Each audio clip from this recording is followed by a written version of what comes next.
वसत से। जो इमरान खान है ना, इमरान खान किसी पे बिलीव नहीं करता, वो सिर्फ बिलीव करता अल्लाह ताला की जात पे, और उसका ईमान बंदे का इतना पुख्ता है ना, जो उसके साथ बंदा या उसकी पार्टी का कोई बंदा भी करता है ना, तो वो एक्सपोज हो जाता है, नंगा हो जाता है। आज तक किसी लोगों को पता है पूरी दुनिया में, पूरे पाकिस्तान की स्टैब्लिशमेंट, अदलिया और लेपले सब नंगे हो चुके हैं इस दौर में, और वो अंदर बंदा बैठ के सियासत भी कर रहा है, और अंदर बैठा अल्लाह ताला ने उसको सेहत भी दी है। आज तक वो बंदा बीमार भी नहीं हुआ, उसे खाने पीने की भी कुछ नहीं है, और वो अंदर भी आज उनसे पूछे ना तो वो पाकिस्तानी कौम के लिए खुश था। मैं खान साहब के लिए एक जुमला कहूंगा, ये मेरा जुमला जो इसको यूनिवर्सल समझ लें।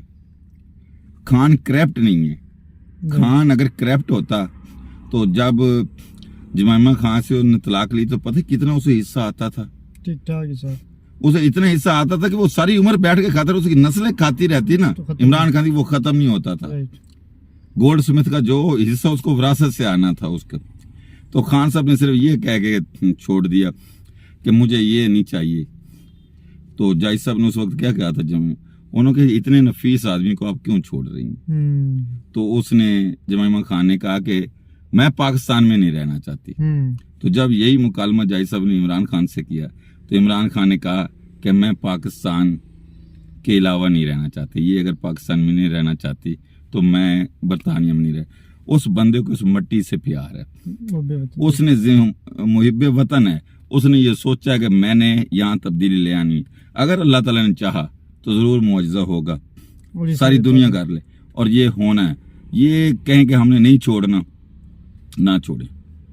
अल्लाह ताला ने की तरफ से कोई ऐसा बंदा मौजूद, कभी कोई सोच सकता कि सुहेल अफरीदी भी वजीर आला बने, कोई सोच नहीं सकता, कोई सोच भी नहीं सकता था। तो अल्लाह ताला बहुत कुछ कराता है।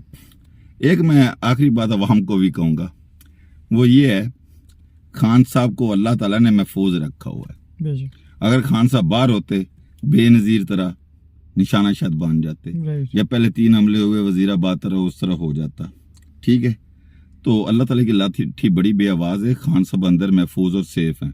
बाहर निकलेंगे या ऐसे हालात जिस तरह के हैं, खान साहब कोई भी इंसिडेंट हो जाएगा, जैसे TLP वालों के साथ हो गया, किसी और के साथ हो गया, तो अल्लाह ही बेहतर जानता कौन बशर है, ठीक है। तो बहुत शुक्रिया सईद खान यूसुफ ज़ई साहब, सच की तलाश फिर तो सदर ज़ई साहब, बहुत बहुत शुक्रिया आपने कि आपने अपना कीमती वक्त दिया। थोड़ा बहुत ज़ुबान फिसल जाती है, हमारे बड़े अच्छे और प्यार मोहब्बत करने वाले इंसान है, किसी तरफ के मुताज नहीं है, और खान साहब के जनरल और बहुत पुराने, मतलब 1996 से खान साहब के साथ नज़रिए के साथ खड़े हैं, और लोग इनको बहुत पसंद भी करते हैं, और क्योंकि ये नज़रियाती हैं, तो नज़रियाती लोगों को वर्कर्स हमेशा पसंद करते हैं, उनको प्रमोट भी करते हैं। अपने मेज़बान सरदार खान को सच की तलाश से इजाज़त दीजिए।